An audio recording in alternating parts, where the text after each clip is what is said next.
And we are back with the next phase of the project. So now our boards have sat in there. They've got dried up. They've sealed up nice and tight. Everything's holding nice and sturdy. We're going to start putting the board in. So I've got these scrap piece of wood cut for the length that goes underneath there. And what it simply does, goes underneath and tucks in. And we're going to stick it halfway under.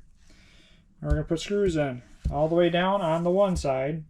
And we put the new board on top. We'll screw to that. What that does, it draws everything together.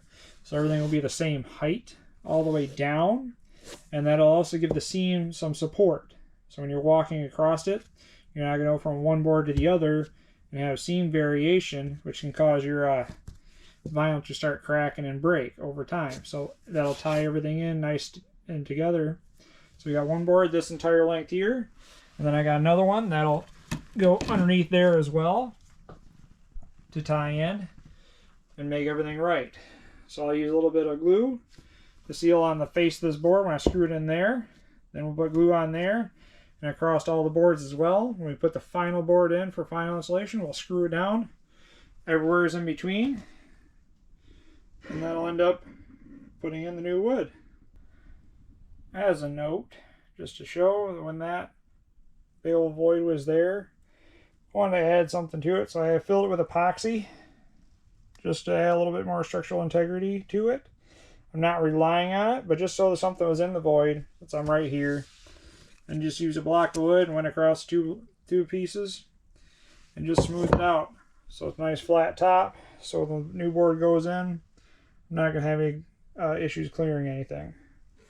So just figure I'd note that while I got it open.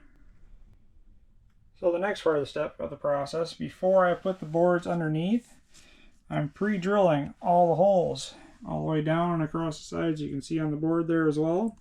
So that way when I run the screw through here, the screw doesn't stick on this board. So the threads will go right through. It'll drop right through.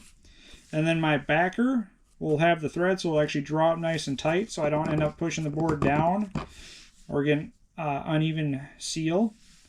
So when this falls right through just like that, it'll grab on the board and draw it up nice and tight, so it actually have a nice flush on the back side. Now, all the screws do have a tapered head, so we do have a chamfer bit. We're going to go back through and chamfer all the holes so none of them protrude above the surface and poke a hole in the bottom of the vinyl. So that is the next step of the process before we actually put the backers on. Just did a couple of very nice thin beads. Nothing too thick, that way it'll smash out and still give an even flush mount. So this one will go right up underneath the edge, just like that. And then I'll screw it in and then put a bead on this side and tie it all in.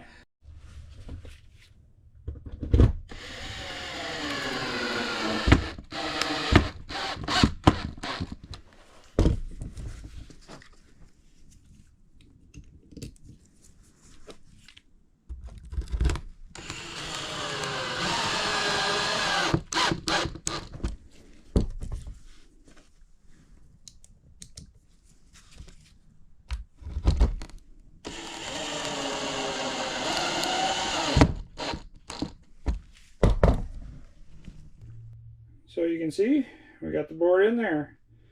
Fits nice and good, nice and tight, not much gap around the edges.